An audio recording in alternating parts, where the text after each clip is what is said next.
أعوذ بالله من الشيطان الرجيم. بسم الله الرحمن الرحيم.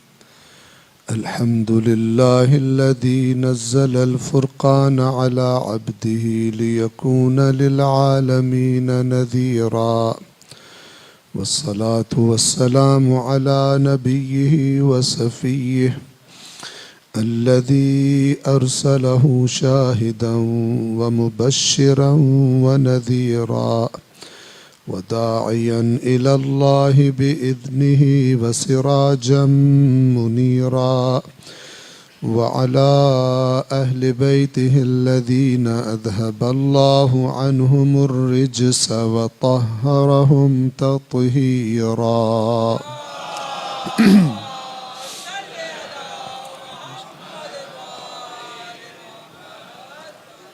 أما بعد، فقد قال الله تعالى في القرآن الحكيم وهو أصدق القائلين: أعوذ بالله من الشيطان الرجيم، بسم الله الرحمن الرحيم. تلك أمة قد خلت لها ما كسبت ولكم ما كسبتم ولا تسألون عما كانوا يعملون. صدق الله العلي العظيم. صلوات.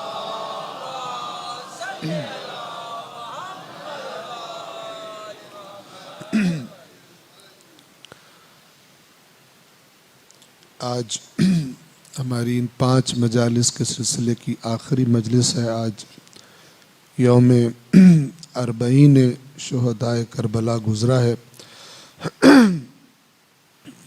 آج کے اس عظیم دن اور جن عظیم ترین شہداء سے یہ دن منسوب ہے، جن کا 40 ہے، خالق کائنات کی بارگاہ میں انہی کا واسطہ پیش کر کے اور یہ سوال کرتے ہیں، التجا کرتے ہیں، دعا کرتے ہیں، پروردگار عالم ہماری ان مجالس کو، اس ذکر کو شرکاء کی جانب سے اور بانیان کی جانب سے اے پروردگار اپنی بارگاہ میں قبول فرما اور انہیں ہماری دنیا و آخرت کی کامیابی کا سبب قرار دے. پروردگار فرش عذاب پر جن مومنین نے شرکت فرمائی، ان میں سے جو بھی دل میں کوئی حاجت رکھتے ہیں، مشکل سے دوچار ہیں، پریشانی سے دوچار ہیں، کربلا والوں کی مشکلات کا صدقہ ہے پروردگار مومنین کی مشکلات کو آسان فرما. وہ مومنین جو بیمار ہیں، بالخصوص آغا منظور نقوی صاحب، ان کی سرجری ہے، پروردگار بیمار کربلا کے صدقے تمام بیماروں کو شفائے کاملہ و عاجلہ عطا فرما. ہم سب کے مرحومین، بالخصوص بانیان کے مرحومین کو آخرت کے بہترین درجات عطا فرما. صلوات پڑھیں محمد و آل محمد.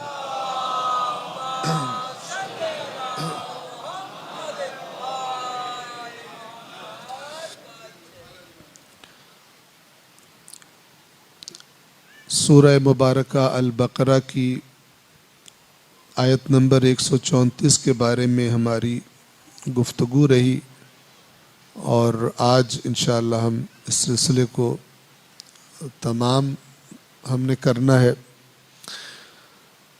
آیت نمبر 134 انشاءاللہ اس کا پیغام بھی انشاءاللہ آپ کے لیے واضح ہوا ہوگا اور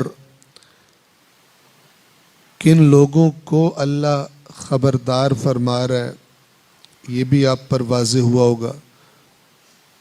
اور وہ ہستیاں کہ جن کے اعمال کو یہ بنی اسرائیل یہ سمجھ رہے تھے اور یہ نظریہ بنا لیا تھا کہ وہ ہمارے کام آئیں گے، اللہ تعالیٰ نے اس کو رد فرما دیا. تو ایک دفعہ میں اس آیت کریمہ کے ترجمے کی تکرار کروں اور اس کے بعد ایک عزیز کی طرف سے، برادر کی طرف سے ایک سوال کیا گیا اسی آیت کے بارے میں، اس کا جواب آپ کی خدمت میں عرض کروں گا۔ صلوات پڑھیں محمد و آل محمد۔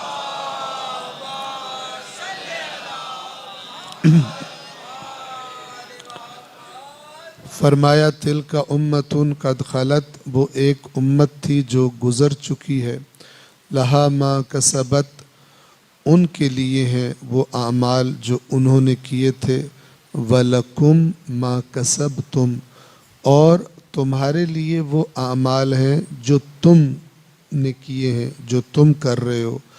وَلَا تُسْأَلُونَ عَمَّا كَانُوا يَعْمَلُونَ، اور تم سے سوال نہیں کیا جائے گا ان اعمال کے بارے میں جو وہ کرتے تھے، یعنی تم سے سوال کیا جائے گا ان اعمال کے بارے میں جو تم کرتے ہو۔ تو یہ آیت کا ترجمہ تھا۔ تو ایک سوال پوچھا گیا اور بہت اچھا سوال ہے کہ آیت میں تو صورتحال یہ ہے کہ کچھ اللہ کے برگزیدہ بندے ہیں، حضرت ابراہیم و اسماعیل و اسحاق و یعقوب علیہم الصلاۃ والسلام، اور ایک خود کو ان سے منسوب کرنے والے منحرف گمراہ لوگ ہیں، یعنی بنی اسرائیل۔ اور صورتحال کیا ہے کہ بنی اسرائیل، ان کی توجہ اس پر نہیں ہے کہ ان ہستیوں نے جو زندگی کی روش بتائی ہے، ملت ابراہیم حنیفاً، اس پہ توجہ نہیں ہے۔ ویسے ابراہیم بڑے اچھے لگتے ہیں، ان کے ساتھ نسبت بڑی اچھی لگتی ہے، تو ویسے خود کو منسوب کرتے ہیں، لیکن جو ابراہیم نے رہنمائی کی ہے وہ ان کی زندگیوں میں اس کی طرف توجہ نہیں ہے۔ یہ تصویر ہے اس آیت کی۔ تو ان کو اللہ تعالیٰ فرما رہا ہے کہ اگر تم یہ سمجھتے ہو کہ ابراہیم نے جو اللہ کی اطاعتیں کی اور اس کا جو مرتبہ اور مقام ہے وہ تمہیں بینیفٹ کرے گا، تو یہ تمہاری خام خیالی ہے۔ وہ بینیفٹ کب کرے گا؟ جب تمہارے اندر بھی ابراہیم کی تعلیمات، ابراہیم کی زندگی، اس کی روش، ملت ابراہیم کی جو جھلک ہے وہ نظر آئے۔ بس یہ بات واضح ہے۔ جو اس آیت کا آخری حصہ تھا وہ یہ ہے کہ وَلَا تُسْأَلُونَ عَمَّا كَانُوا يَعْمَلُونَ، جو وہ عمل کرتے تھے تم سے اس کے بارے میں، ان اعمال کے بارے میں سوال نہیں کیا جائے گا، یعنی تم سے تمہارے اعمال پوچھے جائیں گے۔ یہاں سے سوال ایک پیدا ہوتا ہے جو سوال کیا گیا، اور وہ یہ کہ ہم جو پہلے اسلام کے شروع میں جو لڑائیاں ہوئیں اور جو جنگیں ہوئیں، جو اختلافات ہوئے، اور ہم ان کو لگے رہتے ہیں، تو ہم سے تو نہیں پوچھا جانا انہوں نے کیا کیا تھا۔ تو ہمیں تو اپنے عمل کی فکر ہونی چاہیے، دوسروں کی ہم تعریفیں کریں، یا اگر کسی نے خرابی کی ہے ہم اس کو برا بھلا کہیں، ٹھیک ہے، یہ ہم سے تو نہیں پوچھا جانا، ہمارا کنسرن تو نہیں ہے۔ ہمارا کنسرن ہے، توجہ فرمائیے، یہ جو ہم کہتے ہیں نا برا بھلا کہنا، یہ ہم سے دین نے مطالبہ نہیں کیا۔ ہم سے دین نے کہا ہے کہ تم نے گزشتہ لوگوں کے حالات سے عبرت لینی ہے۔ بس ایک ہے برا بھلا کہنا، یہ بڑی اہم بات ہے، سن لیجئے، پھر بھی سوال ہو تو کر لیجئے گا۔ اس مجلس کے میری گفتگو کے دوران بھی آپ چاہیں تو سوال کر سکتے ہیں، اگر واقعاً بات سمجھ نہ آئے یا لگے کہ بات ہی صحیح نہیں ہے۔ یہ جو برا بھلا کہنا ہے، اس کے لیے عربی زبان میں ایک لفظ استعمال ہوتا ہے، اور وہ ہے سب، سین بے اور بے پر تشدید، اردو والا سب نہیں، ہم سب، وہ نہیں، سب بے پہ تشدید ہے، یعنی دو بے ہیں جو ایک بنے ہوئے ہیں۔ سب عربی زبان میں کیا کہتے ہیں؟ جب کوئی کسی کے لیے گندے لفظ استعمال کرتا ہے، برا بھلا کہتا ہے، بد زبانی کرتا ہے، گالی دیتا ہے، اردو میں ان الفاظ سے سب کا مفہوم سمجھ میں آتا ہے۔ تو یہ برا بھلا کہنے کے بارے میں کیا فارمولہ ہے قرآن کا اور اہل بیت کا؟ قرآن کا فارمولہ یہ ہے کہ بعض مسلمانوں نے بتوں کے بارے میں ایک ہے دلیل دینا، علمی بات کرنا، اور تاکہ اگلے کو قائل کیا جا سکے، اس کی توجہ دلوائی جا سکے۔ اور آپ یہ ایک بات یاد رکھیں، انسان کی نفسیات ہے، اگر آپ واقعاً کسی کو کچھ سمجھانا چاہتے ہیں تو آپ کی آخر تک کوشش ہونی چاہیے کہ آپ اسے بھڑکائیں نہیں، آپ اسے بھڑکائیں نہیں۔ آپ کا دل ہے کہ ایک بندہ ہے، اس کا فرض کرے اس کا باپ جس کا وہ بڑا احترام کرتا ہے، بڑی وہ رسپیکٹ کرتا ہے، وہ ٹھیک آدمی نہیں ہے، اس کو نہیں پتا، اس کو برعکس پتا ہے۔ سمجھیں، دین یہ کوئی ہمارے جذبات کی تسکین کا نام نہیں ہے۔ دین ایک بہت بڑی ذمہ داری ہے۔ میں کسی کو اپنے رویوں سے قریب کرتا ہوں دین کی، یہ میری ذمہ داری ہے، یا میں اپنے غلط رویے سے کسی کو دور کر دوں اور میں سمجھوں یہ میں نے دین کا کام کیا ہے، ایسا نہیں ہے۔ توجہ فرما رہے ہیں؟ ائمہ کے فرامین ہے کہ اگر کوئی تم سے، انہوں نے فرمایا وہ لوگ جو ہم سے محبت کرتے، اصول کافی میں وہ لوگ جو ہم سے محبت رکھتے ہیں لیکن ہمارے بارے میں اس چیز کے قائل نہیں ہے جس کے تم قائل ہو، تو پھر ان کو دور مت کرو۔ فرمایا ایمان کے درجات ہوتے ہیں۔ آپ دیکھیں ائمہ کی باتیں کیسی ہیں۔ فرمایا ایمان کے درجات ہوتے ہیں۔ کیا مطلب؟ یعنی یہ جو ہمارے اس کے دل میں ہماری محبت ہے، ایک درجہ ہے اس کے پاس، تم کھڑے ہو اوپر والے درجے پر۔ تو فرمایا جو ایمان کے اوپر والے درجے پہ کھڑا ہے، یا کھڑا ہے یعنی خود کو سمجھتا ہے کم از کم کہ میں بڑا مومن ہوں، میرے جیسا ہی کوئی نہیں، تو وہ جو اس سے نچلے درجے پر ہے حق نہیں رکھتا کہ اس کو دھکا دے کے پیچھے کرے، بلکہ اس پہ لازم ہے کہ محبت سے اس کا ہاتھ پکڑے اور اسے اس درجے پہ لانے کی کوشش کرے جہاں پہ وہ خود کھڑا ہوا۔ اور اگر اس کے غلط رویے کی وجہ سے کوئی ٹوٹ گیا اور گر گیا تو اللہ قیامت کے دن اس کو لائے گا اور کہے گا جس کو توڑا تھا اب اس کو جوڑ۔ بڑا باریک معاملہ ہے، باریک بینی والا معاملہ ہے، جو منہ میں آئے ہم تو حب اہل بیت میں کر رہے ہیں، یہ کر رہے ہیں۔ حب اہل بیت علم اہل بیت کے ساتھ ہونا چاہیے۔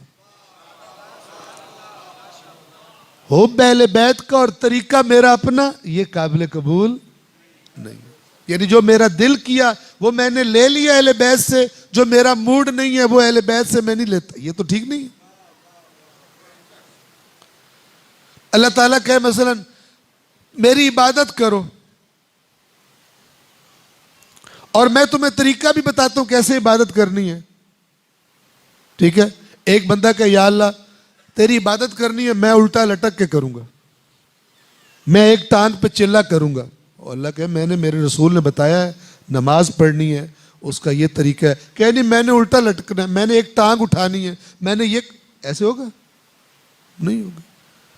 یہ ایکچولی نافرمانی کر رہا ہے، کیونکہ جس کا یہ حق ہے کہ اس کی عبادت کی جائے، اسی کا حق ہے کہ اس سے پوچھو کہ کیسے عبادت کی جائے،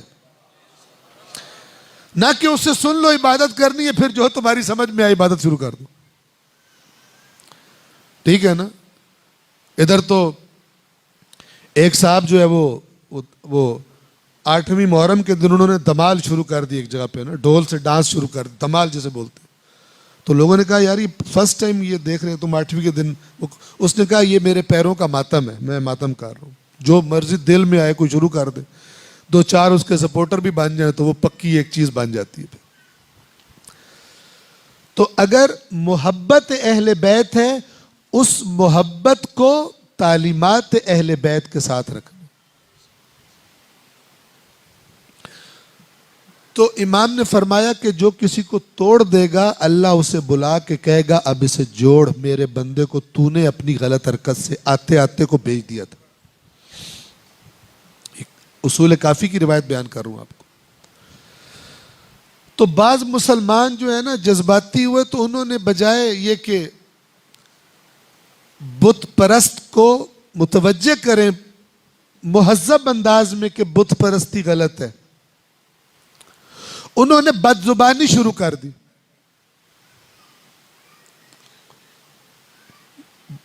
بد زبانی علم تھوڑی ہوتا ہے. کسی کو ٹوک مارنا، کسی کو تانا دینا، کسی کا لطیفہ بنا دینا، یہ صرف اس بندے کو بھڑکائے گا جس کے دل میں اس کی عقیدت ہے، جس کا لطیفہ بنایا جا رہا ہے، جس کے بارے میں بری زبان، یہ صرف بھڑکائے گا. یہ کوئی مکتب کی خدمت نہیں کرے گا، یہ کوئی اسلام کی خدمت نہیں کرے گا، خام خیالی ہے. تو اللہ تبارک و تعالی نے قرآن مجید میں آیت نازل فرمائی. جب مسلمانوں نے بعض نے یہ کرنا شروع کیا، آیت نازل فرمائی. اور کیا آیت میں کیا کہا، کیا فرمایا؟ وَلَا تَسُبُّوا، مت سب کرو، مت بری زبان استعمال کرو، مت بد زبانی کرو. کن کے بارے میں؟ الَّذِينَ يَدْعُونَ مِن دُونِ اللَّهِ، جن کو یہ اللہ کے سوا پکارتے ہیں.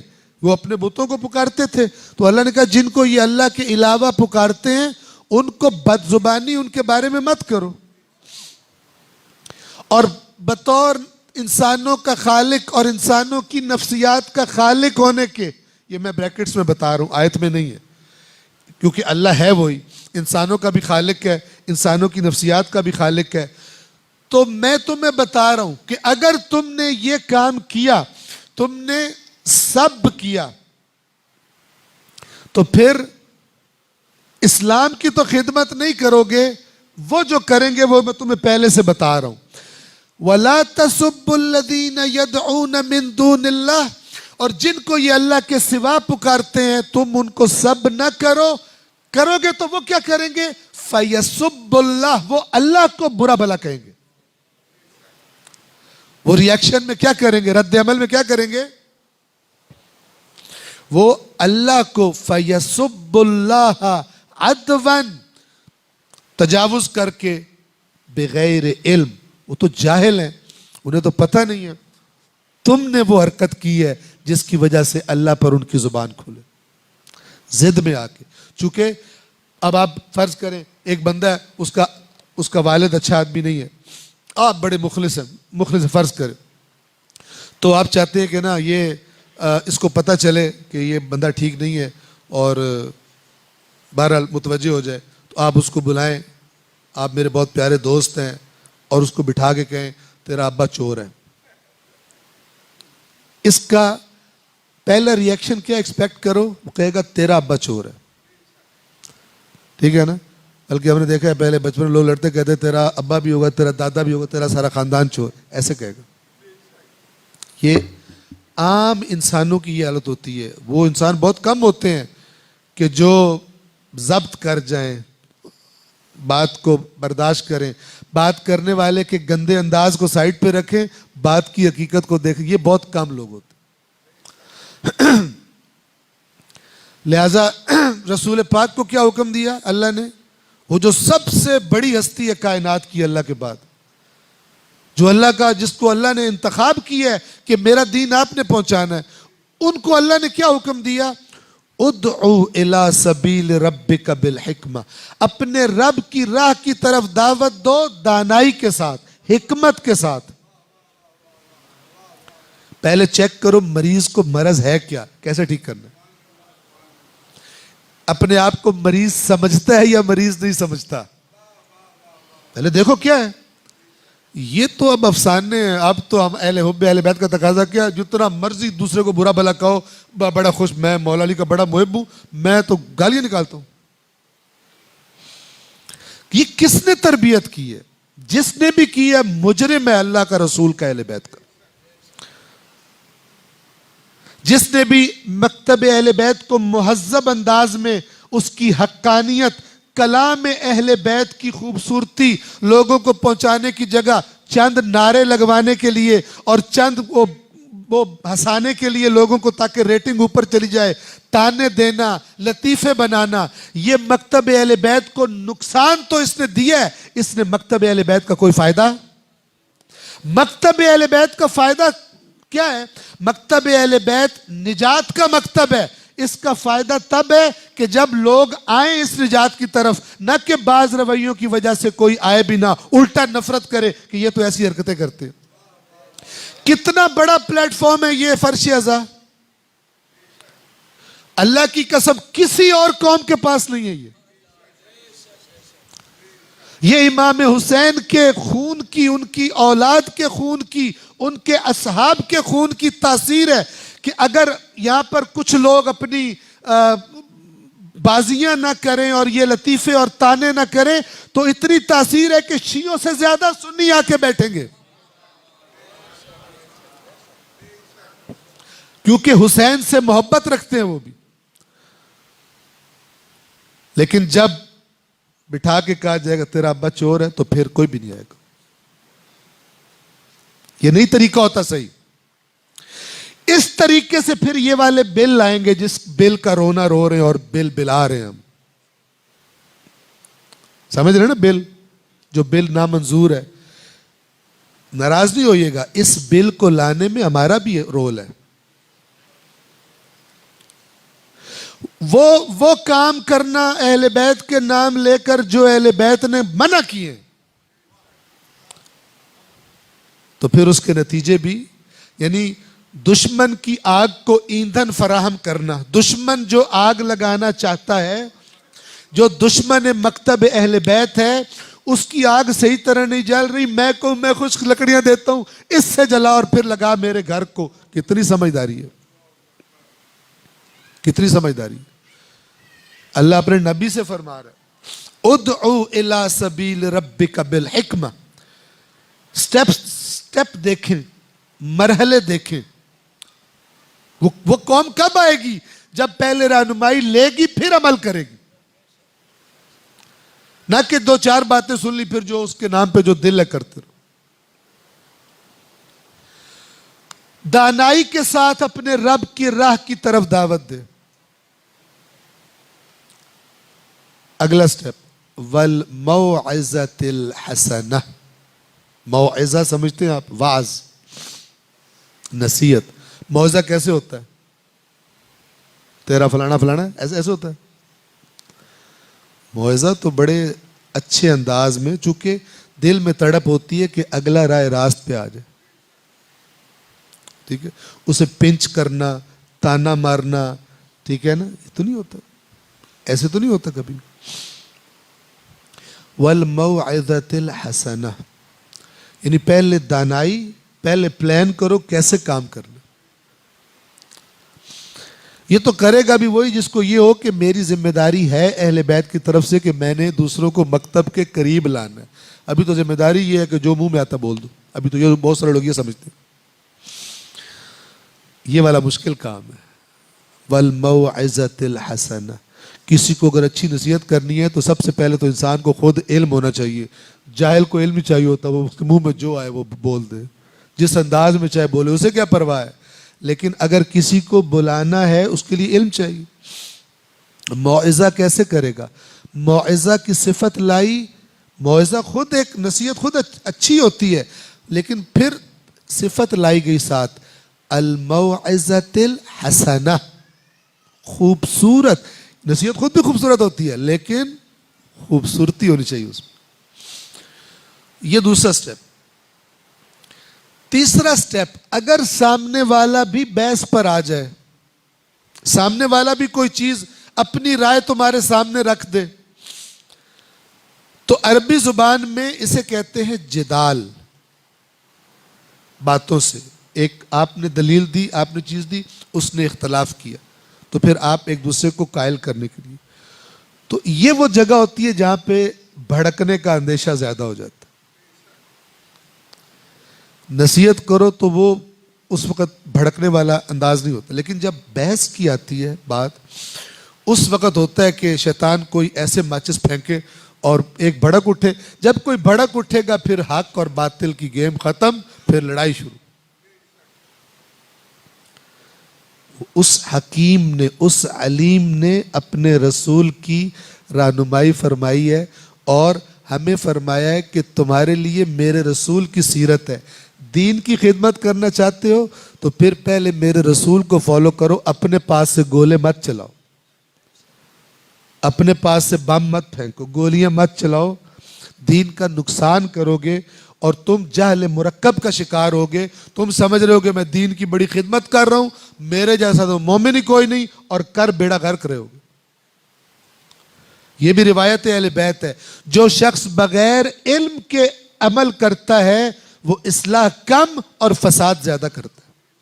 یعنی چیزوں کو ٹھیک کم کرتا ہے اور خرابیاں زیادہ کرتا ہے.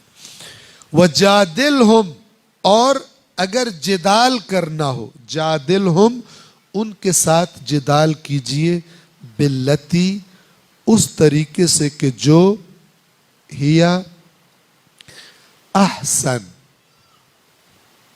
حسن اور احسن میں کیا فرق؟ حسن یعنی خوبصورت, احسن خوبصورت ترین. یہ سب سے اوپر ڈگری ہوتی احسن. جیسے اکبر سب سے بڑا, تو مجھے فرمایا اصغر سب سے چھوٹا. تو احسن یعنی اب بات بحث کی آ گئی, غور فرمائے. اب تو اور زیادہ کیئرفل ہو جا. اب یہاں پہ یعنی خطرے والے علاقے میں داخل ہو چکے ہو تم.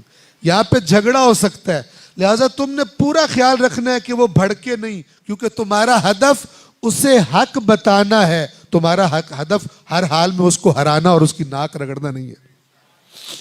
ہر انسان اپنے ہدف کے مطابق ایکٹ کرتا ہے. اتنی ٹینشن لینے کی کیا ضرورت ہے, ہم دوسرا کام ہی کریں گے. ہم تو وہ کام, وہ روش کہ جو اہل بیت نے نہ صرف یہ کہ بتائی نہیں ہے بلکہ منع کیا. ایک شخص آیا, امام کے پاس آیا, یہ روایات میں امام سے آ کے کہتا ہے کہ فلان جگہ پر میں نے یہ بات کی تو انہوں نے آپ کو برا بھلا کہا. تو امام نے فرمایا کہ انہوں نے نہیں کہا, تو نے کہلوایا, تو نے کہلوایا. اس کو بھی سوچو. تو روش کیا ہونی چاہیے؟ مہذب اور علمی روش ہونی چاہیے. یہ اللہ چاہتا ہے, یہ رسول چاہتا ہے, یہ اہل بیت چاہتے ہیں. ہلڑ بازی, لطیفے, طنز, یہ اصلاً اللہ نے منع کیا. یا ایھا الذین آمنوا, اے ایمان والو. قرآنک پرنسپلز کوئی لفٹ نہیں کراتا, ثواب کے لیے ہے نا یہ, اس سے ہدایت تو لینی نہیں ہے. یہ سورہ حجرات ہے. یا ایھا الذین آمنوا, اے ایمان والو, لا یسخر قوم من قوم, تم میں سے کوئی قوم دوسری قوم کا تمسخر نہ کرے, مذاق نہ اڑائے, ان کے لطیفے نہ بنائے. آج سمپل ترجمہ کروں. عسیٰ ان یکونوا خیرا منہم, ہو سکتا ہے جن کے مذاق اڑائے جا رہے ہیں وہ بہتر ہوں. بڑی گہری بات ہے, ٹھیک ہے نا. کوئی بندہ یہاں پہ کہے ہمیں تو کنفرم ہے ہم بہتر ہیں اس لیے ہم دوسروں کا مذاق اڑاتے ہیں. اللہ تعالیٰ کہہ رہا ہے نہیں, بریک پہ پاؤں رکھ, اپنے آپ کو جہاں میں تجھے رکھ رہا ہوں نا وہیں پہ رکھ. میں تجھے کہہ رہا ہوں کہ تمسخر نہیں کرنا, کیونکہ ممکن ہے کہ وہ تجھ سے بہتر ہو. اپنے بارے میں تو تجھے تسلیم نہیں کر رہا, لیکن اگر دوسرا بھی یہی کام کرے تو اس سے بھی میں نے یہی کہا ہے, ہو سکتا ہے جس کا تو مذاق اڑا رہا ہے وہ تجھ سے بہتر ہو. وَلَا نِسَاءٌ مِّن نِسَاءٍ عَسَىٰ أَن يَكُنَّ خَيْرًا مِّنْهُنَّ, نہ ہی عورتیں دوسری عورتوں کا, دوسری قوم کی عورتوں کا مذاق اڑائیں, ہو سکتا ہے وہ ان سے بہتر ہو. جب قرآن کا یہ حکم ہے مذاق نہیں اڑانا, ممبروں پر دوسروں کا مذاق, دوسروں کے لطیفے پر, خلاف حکم خدا ہے, نافرمانی پروردگار ہے, قطعاً بھی اچھا نتیجہ اس سے نہیں لیا جا سکتا, سوائے یہ کہ سامنے بیٹھے ہوئے تھوڑی دیر کہکا لگا لیں, 3-4 نعرے ماریں اور سمجھیں کہ اس خطیب جیسا تو مائی کا لال ہی کوئی نہیں, اتنا ڈیفینڈر ہے یہ مکتب اہل بیت کا, بس. اور وہ بھی وہی سمجھے گا ایسا جو جاہل ہے خود کے اہل بیت کیا کہتے ہیں, قرآن کیا کہتا ہے. کتنا زیادہ خرابی ہوئی ہے اس ماحول کی وجہ سے. اور پھر یاد رکھیے, جو یہ ماحول بنائیں گے ان کی وجہ سے کوئی بے گناہ مومن قتل ہوتا ہے, کوئی دوسرا بھڑک جاتا ہے, وہ ویڈیو دیکھ کر یہ اس کے قتل میں قیامت کے دن شریک ہوگا.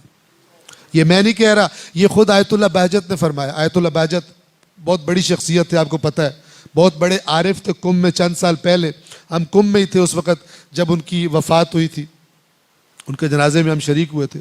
تو ان سے یہ بات انٹرویو کیا گیا کہ یہ جو الٹی سیدھی باتیں توہین آمیز کی جاتی ہیں تو ان کا کیا حکم ہے.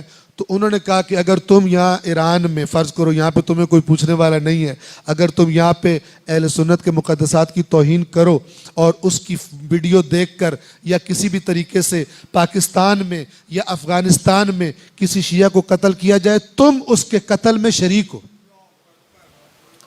تم اس کے قتل، وہ نہیں ہے جس نے گولی ماری ہوگی، تم بھی جنہوں نے یہ حرکت کی ہے شریک ہو اس کے قتل میں. یہ بڑا سنگین معاملہ ہے. ایسے نہیں ہے کہ جذبات میں آ کے کوئی ہمارا کنٹرول. سب سے زیادہ ویل ڈسپلنڈ، سب سے زیادہ مہذب اگر کسی مکتب کو، افراد کو ہونا چاہیے تو وہ مکتب اہل بیت کے پیروکاروں کو ہونا چاہیے.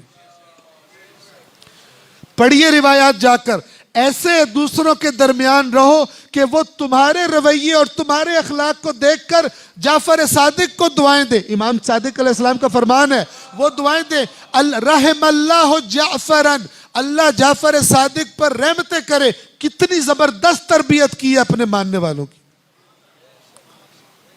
اور ایسے مت کام کرو کہ تمہاری حرکتوں کی وجہ سے وہ ہمیں بد دعا دیں، ہمیں برا بھلا کہیں. نعوذ باللہ کہ کتنا برا فرد تھا جس نے ایسے لوگ تربیت کی ہیں جن کا یہ اخلاق ہے. تو آج ہم کیا پیش کر رہے ہیں معاشرے میں؟ کیا پیش کر رہے ہیں؟ تو یہ جو ہمارے عزیز نے سوال کیا، یہ اس سے بات چلی کہ ہم جو مثلا پچھلوں کو برا بھلا کہہ رہے، برا بھلا نہ صرف یہ کہ ڈیمانڈ نہیں ہے، یہ جو لفظ تبرہ ہے اس کا برے بھلے سے تعلق ہی کوئی نہیں ہے. جا کے عربی لغات دیکھ لیں. تبرہ براءت، قرآن میں یہ لفظ بہت استعمال ہوا ہے. اے رسول آپ ان سے کہہ دیں انی بریء مما تشرکون، جو تم اللہ کے ساتھ شرک کرتے ہو میرا اس سے کوئی تعلق نہیں ہے، میں بری ہوں، میں لا تعلق ہوں. تبرے میں کوئی گالی برا بھلا، لغت جتنی عربی لغات کوریدنا چاہتے ہیں کورید لیں، کہیں سے یہ نہیں آئے گا. تبرہ کیا ہے کہ اہل بیت اطہار کے جو بھی مد مقابل ہے میرا اس سے کوئی تعلق نہیں. میرا تعلق کس سے ہے؟ اسے تولا کہتے ہیں. میرا تعلق اہل بیت اطہار سے. مجھے جو یہ کہیں گے میں وہ کروں گا، مجھے جو یہ دین بتائیں گے میرا وہ دین ہے. اگر کوئی ان کے مد مقابل ہے، اگر کوئی ان سے اختلاف رکھتا ہے، میرا کوئی کنسرن نہیں. اس تبرہ کا یہ معنی ہے. ابھی تو اکثریت کو تو تبرہ کا معنی نہیں پتا، اور جو غلط ہے وہ معنی پتا. ہم معنی چینج کرنے میں بڑے ایکسپرٹ ہیں. ہم نے مسلم کا معنی چینج کر دیا، ہم نے مومن کا معنی چینج کر دیا، ہم نے پتہ نہیں کیا کہ اس کا بھی چینج کر دیا، اس کا بھی چینج کر دیا. اہل بیت اطہار رسول اللہ کے اخلاق کے پیروکار ہیں. نہ وہ الٹے سیدھے الفاظ خود بولتے ہیں برے بھلے اور یہ گالیوں والے، اور نہ ہی وہ اپنے پیروکاروں کو تعلیم دیتے ہیں کہ تم یہ کرو. میں تو نہیں بول سکتا، تو جا کے 4 گالیاں نکال دینا، ایسے نہیں ہے وہ. صلوات پڑھیں محمد و آل محمد.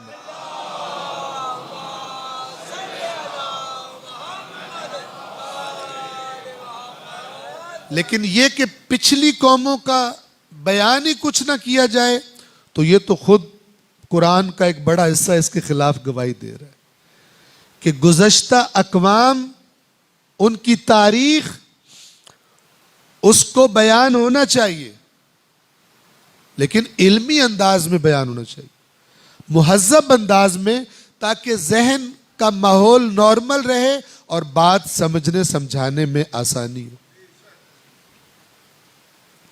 یاد رکھیں، جس کو یہ باور ہو کہ میرے پاس دلیل قوی ہے، وہ چاہتا ہی نہیں ہے کہ شور و غل ہو. سمجھ رہے ہیں؟ شور و غل وہ چاہتا ہے جسے پتہ ہوتا ہے کہ اگلا بندہ علمی اعتبار سے تگڑا ہے، اور اگر آرام سے اس نے بات کی تو سارے اس کی طرف راغب ہو جائیں گے، اور میری جو ہے وہ لفٹ شفٹ مجھے کوئی نہیں کرائے گا. لہٰذا وہ کوئی الٹی سیدھی بات کرتا ہے جس سے بات رولا پڑ جائے. رولا سمجھتے ہیں نا جی؟ یہ قرآن میں اللہ نے اس کے بارے میں بتایا ہوا. بس میں یہ بات کمپلیٹ کر لوں کہ گزشتہ کیا ہوا تاریخ میں ضروری ہے بیان کیا جائے، ورنہ تو حق ہی چھپ جائے گا. لیکن تاریخ بیان کرنا اور بد زبانی کرنا یہ دو ڈیفرنٹ چیزیں. وہ بیان ہو قرآن اور حدیث کے بتائے ہوئے اخلاق اور تہذیب اور اصولوں کے سائے میں بیان ہو. اور اللہ گواہ ہے اگر ایسا ہوتا تو یہ حالت ہمارے معاشرے کی نہ ہوتی جو آج فرقہ واریت کی ہے. یہ ساری انہی چیزوں کے نتیجے ہیں جو اپنی مرضی سے کی گئی، اپنے جذبات ٹھنڈے کیے گئے یا اپنی ریٹنگ اوپر کروائی گئی. اب سنیے، میں نے کیا عرض کیا کہ جس کے پاس دلیل محکم ہو اس کی سب سے بڑی خواہش یہ ہوتی ہے کہ ماحول نارمل رہے تاکہ لوگ نارمل حالات میں میری بات سن سکیں. جذبات میں، نفرت میں بھڑکے ہوئے یہ کنڈیشن نہ ہو، نارمل ہو تاکہ میری بات کو کیا کریں، یہاں سنیں اور یہاں سے اس کو سمجھنے کی کوشش. کفار مکہ جو ان کے لیڈرز تھے، خناسوں کے جو لیڈر تھے، ان کو بہت جلد یہ پتہ چل گیا کہ محمد ابن عبداللہ کا جو اصل ہتھیار ہے، صلوات پڑھے رسول اللہ کی ذات ہے اس پر.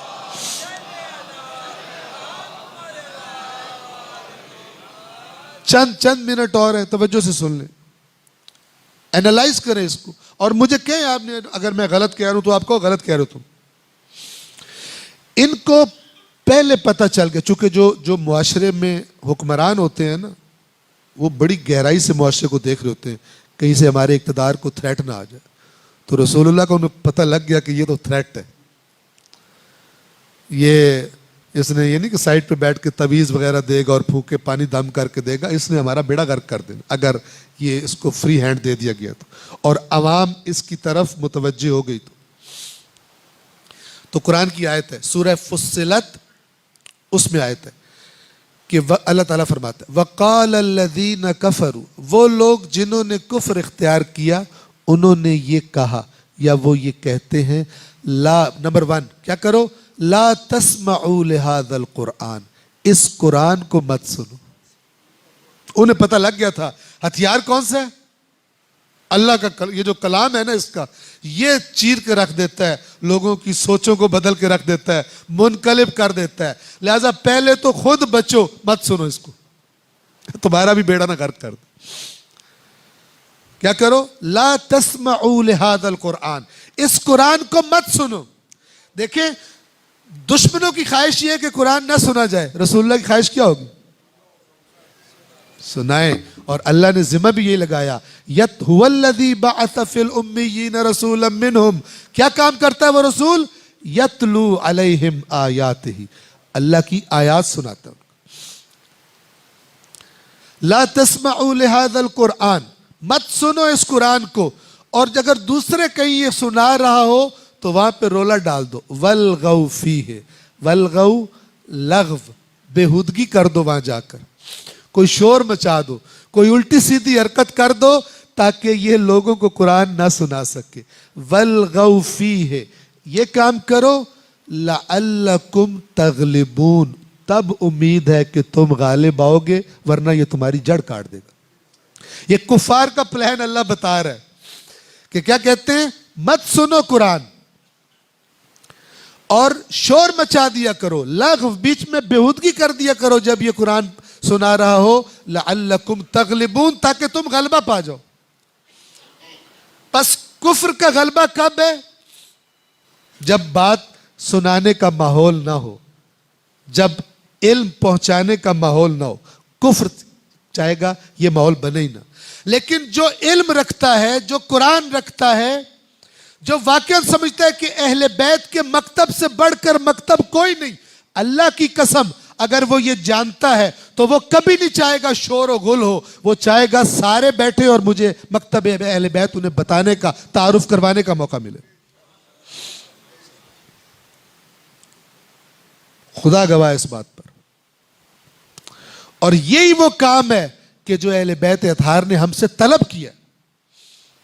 لوگوں کو ہمارا کلام بتاؤ. ادھر اپنے ٹوٹکے اور لطیفے نعروں کے لیے ایک کی چونچ اور ایک کی دم، کسی کی چونچ کسی کی دم ملا کے وہ نقطے لگا رہے ہوتے ہیں. اہل بیت کی جو کتابوں میں حدیثیں پڑھی ہیں وہ بیان ہو گئی ساری. قرآن سارا بیان ہو گیا قوم کو کہ تمہارے ٹوٹکے چاہیے. سارا ہم و غم مہینہ مہینہ 2 مہینے پہلے بیٹھ کے تیاری کر رہے ہوتے ہیں. اس طرح نعرہ لگتا ہے، کیسے پمپ کرنا ہے فوج کو کہ اینڈ پہ نعرہ لگے. تیاری کرتے ہیں نعرے لگوانے کے لیے. پھر اگر دیکھتے ہیں کہ جو کتاب میں لکھا ہے اس میں مثالہ پورا نہیں ہے، پھر اپنا مثالہ بھی ڈالتے ہیں بیچ. یہ آپ کو پتہ تب چلے گا جب آپ پڑھنا شروع کریں گے قرآن. آپ پڑھیں، تھوڑی حدیث پڑھیں، آپ کو پتہ چلے اصل میں آٹے دال کا بھاؤ کیا ہے. ٹھیک ہے نا. وہ بعض اوقات ایسا بھی ہو جاتا ہے کہ کسی نے پوچھا کہ تو نے اونٹ دیکھا ہے؟ اونٹ دیکھا ہے؟ اس نے کہا ہاں میں نے اونٹ دیکھا ہے. دیکھا کوئی نہیں تھا. یہ ہوتا ہے جہل مرکب. کہتا ہے میں نے اونٹ دیکھا ہوا ہے، یعنی اس کو جو چیز دکھائی گئی تھی اونٹ بتا کر تو وہ وہی سمجھ رہا تھا کہ اونٹ وہی ہوتا ہے. اس نے کہا دیکھا ہوا ہے. اس نے کہا کیسا ہوتا ہے؟ اس نے کہا جیسے گدھے کے سر پہ 2 سینگ نہیں ہوتے، اونٹ کے بھی ہوتے. اس نے کہا تو نے اونٹ تو نہیں دیکھا، تو نے گدھا بھی نہیں دیکھا ہوا. پہلی تیری بات سے تو میں سمجھ گیا کہ تو نے اونٹ نہیں لیکن تو نے تو اونٹ تو چھوڑ، تو نے گدھا بھی نہیں دیکھا. تو کہہ رہا ہے جیسے گدھے اونٹ کے سر پہ ویسے ہی 2 سینگ ہوتے جیسے گدھے کے سر پہ ہوتے ہیں.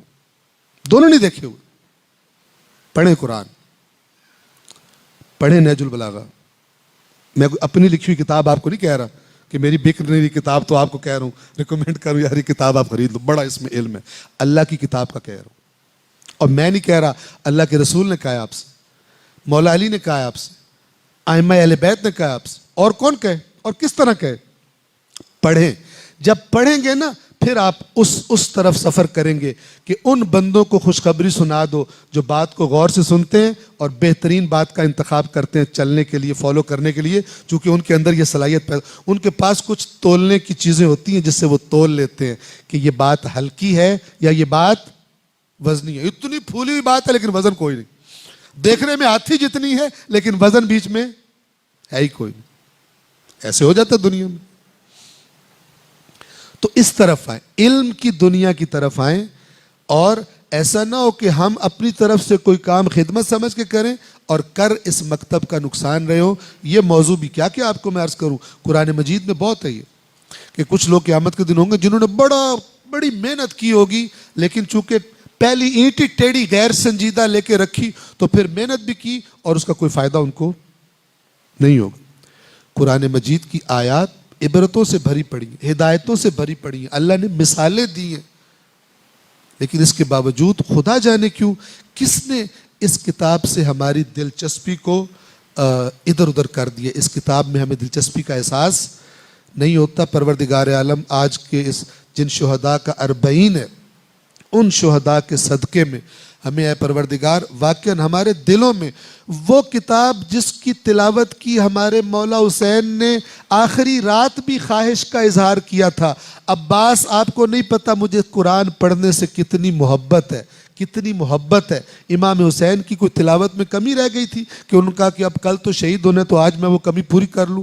حسین کی تلاوت میں کوئی کمی نہیں تھی لیکن شاید اس وجہ سے بھی کہ کل جب میرے واقعات سنیں گے تو میرے چاہنے والے میرے نام لیوا سنیں گے کہ ہمارے مولا کو تو اس چیز سے محبت تھی تو شاید اس وجہ سے ان کی توجہ اللہ کی کتاب کی طرف ہو جائے.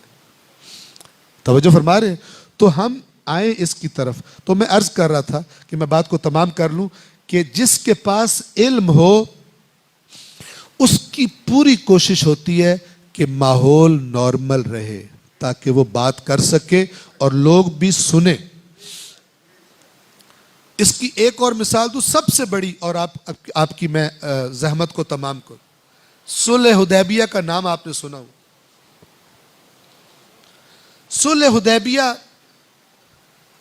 کی جو شرائط تھی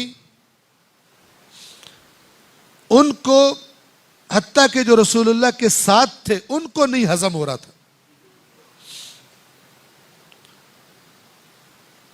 آپ دیکھیں صلح حدیبیہ کا صورتحال بنی کیسے.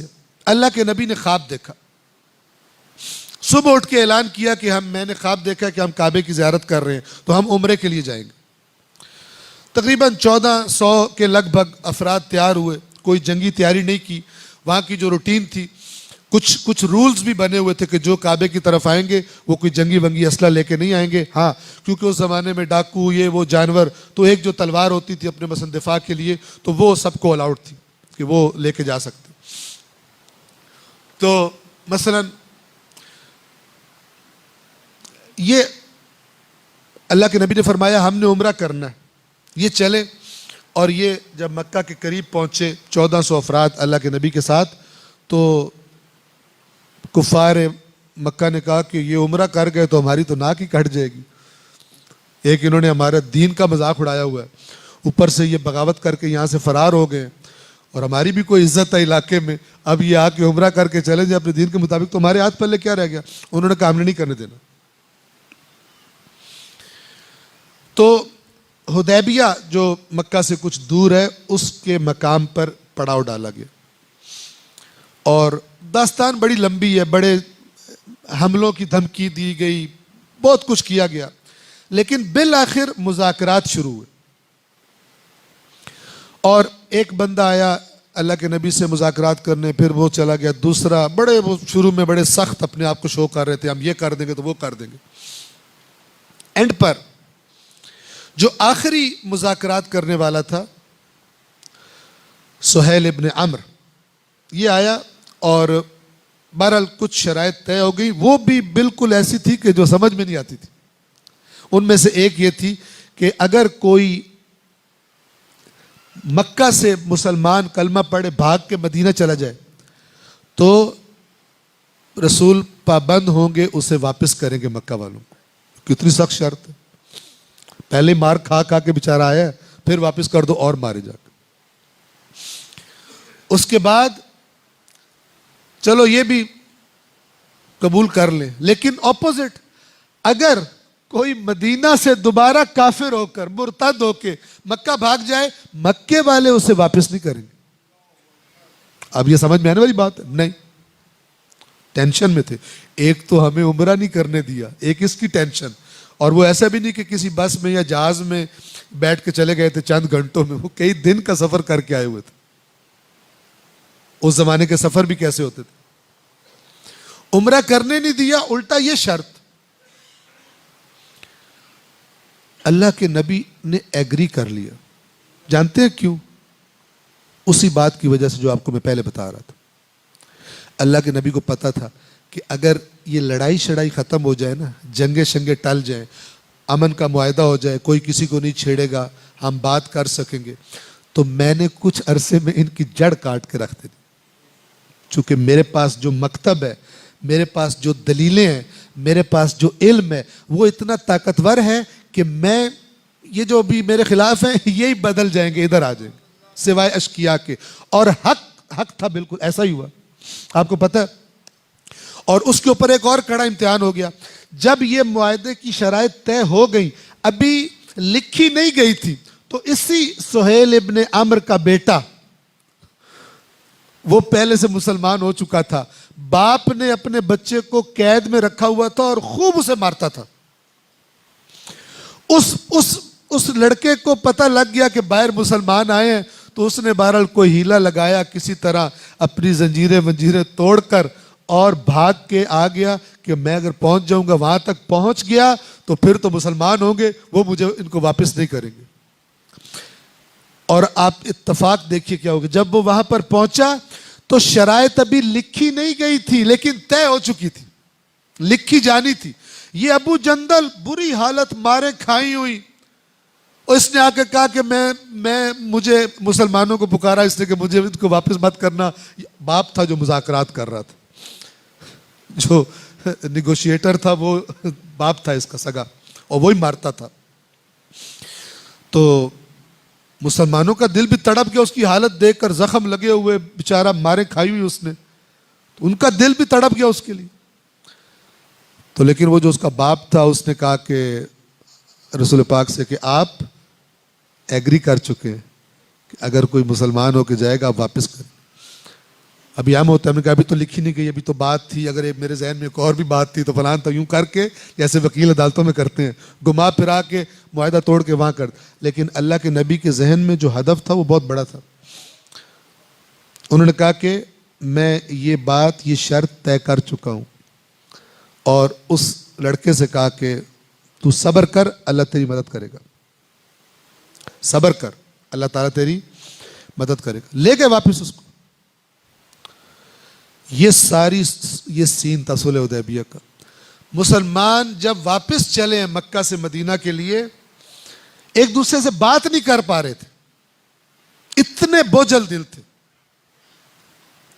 اتنے بوجھل دل تھے. ابھی مدینہ نہیں پہنچے تھے,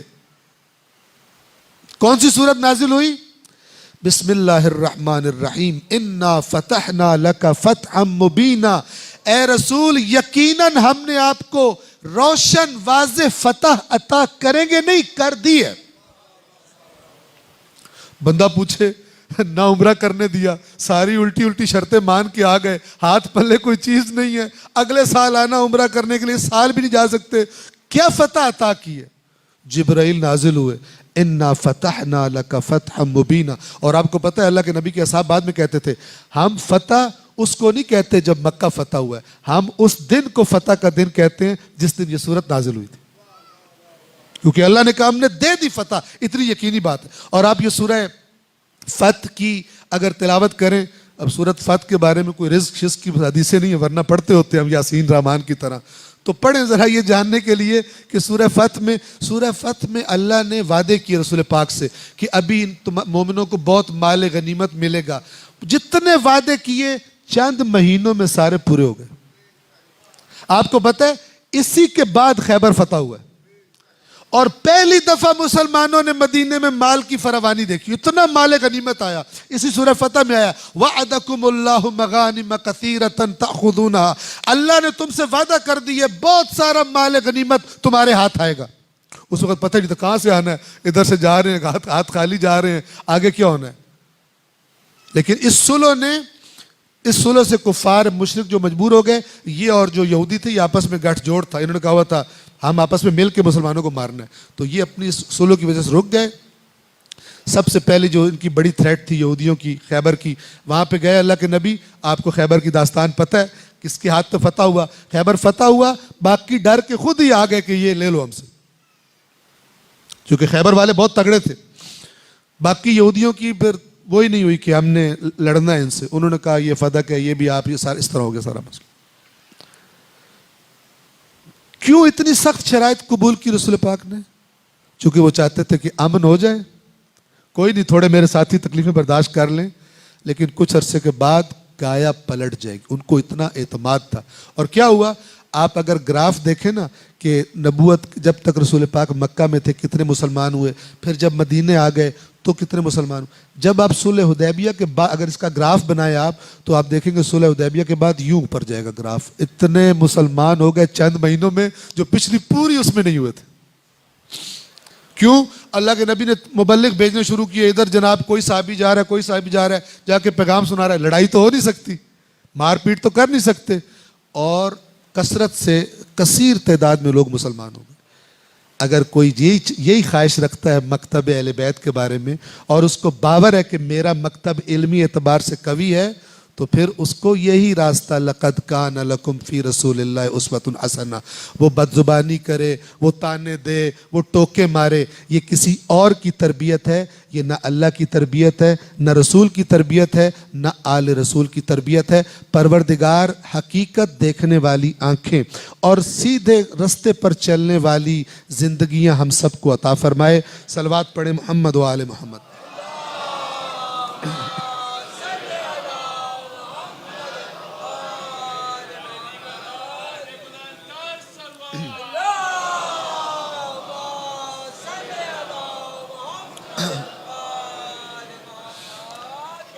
ان سب باتوں کو ذہن میں رکھیں، سیرت رسول کو ذہن میں رکھیں، سیرت اہل بیت کو ذہن میں رکھیں، اور دوبارہ آخری مرتبہ آیت پڑھ رہا ہوں میں کہ اللہ ہم سے بھی ورنہ یہی کہے گا، تلک امۃ قد خلت، اگر ہم نے ان کی روش پہ نہ چلے، ان کی ملت یعنی آئین جو طریقہ بتا گئے اس پہ نہ چلے، اور ویسے ہی تو پھر یہ آیت یہی کہہ رہی ہے،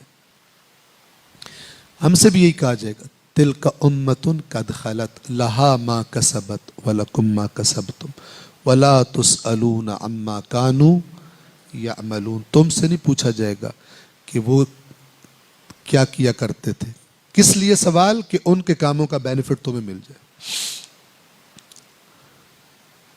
اور یہ بھی تکرار کر دوں جو سوال پوچھا گیا تھا کہ تاریخ کا بیان کیا جانا یہ ضرورت ہے، یہ روش قرآن ہے۔ توجہ فرما رہے ہیں کہ پچھلے لوگوں کے واقعات تمہیں پتہ چلیں تاکہ ان سے تم عبرت حاصل کرو، کون حق پہ چلے کون باطل پہ چلے، تو یہ تمہیں معلوم ہونا چاہیے۔ ہاں انہوں نے خرابی کی تھی تم پکڑے جاؤ، نہیں، انہوں نے اچھائی کی تھی اور تم پہ بوجھ آ جائے، ایسا نہیں ہوگا۔ ہوگا کب؟ اگر تم نے برے کو فالو کیا ہے تو پھر اس کے عمل کا اثر پڑے گا تم پہ، وہ فالو کرنے سے، اور اگر تم نے کسی اچھے کو فالو کیا ہے تو وہ تمہارا وہ اچھا عمل انجام دینا یہ تمہیں بینیفٹ دے گا۔ اور یہاں پر میں تھوڑا سا ایڈ کر دوں تاکہ بات مکمل ہو جائے کہ جس کو ہم شفاعت کہتے ہیں، شفاعت یہ نہیں ہے کہ میں نے کوئی فالو نہیں کرنا اور شفاعت ہو جانا۔ شفاعت یہ ہے کہ جن کو فالو کیا ہے، جو واقعاً اللہ کے برگزیدہ بندے تھے، تو جس طرح پیپر چیک کرنے والے کے پاس ہوتا ہے نا اختیار کے، اگر دیکھو کہ 33 نمبر پاس ہیں اور اس کے چند نمبر کم ہیں، تو اسی جس نے قانون بنایا ہوتا ہے، کوئی الگ سے قانون نہیں آتا، انہی قانون بنانے والوں نے اسے اختیار دیا ہوتا ہے، اور شفاعت کا اذن بھی اللہ ہی نے دینا ہے۔ تو انہوں نے کہا ہوتا ہے کہ اگر آپ یہ سمجھو کہ بات جو ہے محنت کی ہوئی ہے، بہرحال چند نمبر کم ہیں، تو آپ کو اختیار ہے کہ آپ تھوڑے سے گریس مارکس اس طرح سمجھے شفاعت کو۔ یہ نہیں ہے کہ پیپر ہی خالی دے کے اور شفاعت کے چکر میں، یا پیپر ہے مثلا تاریخ کا تو آپ وہاں پر انگریزی لکھ کے آ جاؤ، اس طرح نہیں۔ تو انشاءاللہ خداوند عالم ان باتوں کو میرے لیے بھی اور آپ سب کے لیے بھی بہتری کا، اصلاح کا سبب قرار دے۔ آج یوم اربعین گزرا، تھوڑا سا ذکر کر دوں کہ ان کا تھوڑا سا ذکر بھی بہت بڑا ذکر ہے اور بہت سخت ذکر ہے۔ روایات کے مطابق اربعین یعنی 10ویں محرم کے بعد جب 40 دن گزر گئے تو 40ویں دن دو قسم کی، آپ کہیں دو قافلوں کی آمد ہوئی ہے کربلا میں۔ ایک آمد صحابی رسول جناب جابر ابن عبداللہ انصاری، بہت عمر ہو چکی تھی، نابینا ہو چکے تھے، ضعیف ہو چکے تھے، تو ایک شخص کو ساتھ لیا رہنما کے طور پر، عطیہ اوفی اس کا نام روایات بتاتی ہیں، اور اس سے کہا کہ مجھے اس سرزمین پر لے چلو جہاں میرا حبیب میرے نبی کا نواسہ شہید کیا گیا۔ اور جیسا کہ آگے پتہ چلے گا روایت سے کہ ایک گویا غلام بھی ساتھ تھا۔ عطیہ اوفی بیان کرتے ہیں کہ جب ہم میدان کربلا میں پہنچ گئے، آج ذرا دیکھیں کربلا میں کتنے لوگ پہنچے ہوئے، کتنے دل راغب ہیں کربلا کی طرف، لیکن اس وقت کے کربلا کو تصور کیجیے، صحرا تھا، بیابان تھا۔ تو جابر جب وہاں پہ پہنچے، عطیہ کہتے ہیں کہ جابر نے مجھے کہا کہ قبل اس کے کہ میں اپنے آقا کی قبر پہ جاؤں، مجھے پہلے فرات کے کنارے لے چلو۔ بہرحال فرات کے کنارے گئے، غسل کیا، لباس کو تبدیل کیا، اور پھر عطیہ سے کہا میرا ہاتھ پکڑو اور میرے ہاتھ کو جا کے قبر حسین پہ رکھ دو۔ عطیہ نے جابر کا ہاتھ پکڑا اور آہستہ آہستہ چلتے ہوئے مولا حسین کی قبر پر پہنچے، اور جیسے ہی عطیہ عوفی نے بتایا کہ اے صحابی رسول تیری منزل تیرے سامنے ہے، یہ نواسہ رسول حسین کی قبر ہے، جابر قبر پر گرے، اپنے چہرے کو مولا حسین کی قبر پہ رکھا، آنکھوں سے آنسو جاری ہیں، رو رہے ہیں، اور روتے روتے 3 مرتبہ روایت کہتی ہے امام حسین کو پکارا، یا حسین یا حسین یا حسین، گویا کہ حسین کی آواز سننا چاہتے ہیں۔ بچپن سے سنی ہوگی نا، بچپن حسین کا گزرا ہے۔ جابر ابن عبداللہ انصاری کے سامنے بڑے قریبی صحابی ہیں، جب خاموشی رہی نا تو جابر رو کر خود ہی کہتے ہیں، ہاں مولا، ہاں میرے حبیب حسین، میں جانتا ہوں آپ جواب کیوں نہیں دے رہے، مجھے پتا ہے کہ آپ کی گردن کی رگیں کٹ چکی ہیں، آپ کا سر آپ کے تن سے جدا کر دیا گیا ہے، نیزوں پر چڑھا دیا گیا ہے۔ جابر روتے رہے دیر تک۔ اچانک ایسے میں کیا ہوا، وہ جو غلام تھا وہ آیا اور کہتا ہے، خبر دیتا ہے کہ جابر کو خبر دیتا ہے کہ مجھے دور سے کوئی سیاہ نقطہ دکھائی دیتا ہے، اور مجھے لگتا ہے کہ کوئی فرد یا کچھ لوگ، کوئی قافلہ آ رہا ہے۔ جابر نے اس سے ایک بات کہی کہ جا کر دیکھو، قریب جا کر دیکھو، اگر تو یہ ابن سعد کے سپاہی ہوں تو ہم خود کو چھپا لیں تاکہ خود کو محفوظ رکھ سکیں، جا کر دیکھو۔ اور ساتھ ہی جابر نے ایک اور بات کہی اور کہا کہ اگر تو مجھے ایک اور خبر دے دے آ کر، اگر تو نے واپس آ کر مجھے یہ کہا نا کہ یہ آنے والا قافلہ کربلا کے اسیروں کا قافلہ ہے، یہ آنے والا قافلہ وہ قافلہ ہے جس میں میری آقا زادیاں ہیں، جس میں امام حسین کا بیٹا سجاد ہے، اگر اے غلام تو نے مجھے یہ خبر دی نا کہ یہ وہ قافلہ ہے تو میں تجھے اسی وقت اللہ کی راہ میں آزاد کر دوں گا۔ یہ غلام دوڑتا ہوا اس سیاہ نقطے کے قریب جاتا ہے۔ کچھ دیر نہ گزری تھی کہ یہ غلام دوڑتا ہوا واپس آیا اور بڑی خوشی سے جابر کو بتاتا ہے کہ میں قریب سے دیکھ کر آیا ہوں، یہ حسین کے سجاد کا قافلہ ہے، یہ بی بی زینب اور ام کلثوم کا قافلہ ہے۔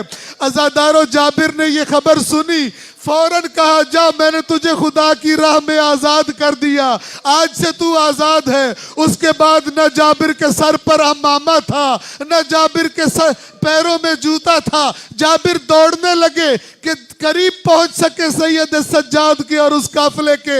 مجھے نہیں معلوم، یہ بیان نہیں آیا کہ کس طرح ملاقات ہوئی، لیکن تصور یہ کہتا ہے کہ دونوں بڑے قریبی تھے۔ سید سجاد اور جابر ملے ہوں گے، دونوں نے ایک دوسرے سے دکھ سکھ کیا ہوگا۔ میں بس مثال دے دوں، آپ اگر جائیں کسی کی تعزیت کے لیے، کسی کا پیارا فوت ہو گیا ہو تو جا کر لوگ پوچھتے ہیں کہ کیسے فوت ہوئے، بیمار تھے یا کوئی حادثہ ہوا، تو وہ آگے سے تفصیل بیان کرتا ہے کہ یہ مسئلہ ہوا، پھر یہ مسئلہ ہوا۔ تو پھر خود ہی سوچ لیجئے، جابر نے جب سوال کیا ہوگا کہ مولا سجاد مجھے بتائیے کربلا میں یہ ظلم کیسے کیا گیا، تو پھر سجاد نے بتایا ہوگا، آئیے جابر، آئیے اے صحابی رسول، یہ وہ جگہ ہے جہاں میرے بابا حسین کو خنجر مارے گئے، آئیے میرے ساتھ، یہ وہ جگہ ہے جہاں میرا شبیہ پیغمبر بھائی علی اکبر سینے میں برچھی کھا کر زمین پر گرا تھا، آئیے آپ کو دکھاؤں یہاں قاسم کو پامال کیا گیا، آئیے آپ کو وہ جگہ دکھاؤں جہاں میرے چچا عباس کے بازو کاٹ دیے گئے اور مشکیزے سے پانی گر گیا، اور آئیے آپ کو وہ جگہ دکھاؤں جہاں ہمارے خیمے تھے، اور سب کی شہادتوں کے بعد جب خیموں کو آگ لگی تو کیسے رسول کی بیٹیاں جانیں بچانے کے لیے خیموں سے نکلی، اور وہ جو میری 6 سال کی بہن تھی وہ بھی اسی افراتفری میں کوئی تماچے مارتا تھا، کوئی بچی کو درے مارتا تھا۔ اور آئیے جابر آپ کو وہ جگہ دکھاؤں جہاں سے میری بہن، میری پھوپھی اماں زینب نے، جو تلہ زینبی آج معروف ہے، وہاں سے دیکھا تھا کہ شمر میرے بابا حسین کی پشت پر سوار تھا، اور شمر نے اپنے خنجر کے وار سے میرے بابا حسین کے سر کو تن سے جدا کیا تھا۔ اور اے جابر، یہ جو علی کی بیٹی زینب دیکھ رہے ہو، یہ جس کے بال سفید ہو گئے اس سفر میں، یہ بہن آخری وقت میں عمر ابن سعد سے کہہ رہی تھی حسین قتل ہو رہا ہے اور تو دیکھ رہا ہے، لیکن کسی نے ہماری پکار نہ سنی تھی۔ الا لعنت اللہ علی القوم الظالمین وسيعلم الذين ظلموا أي منقلب ينقلبون. ماتم حسین.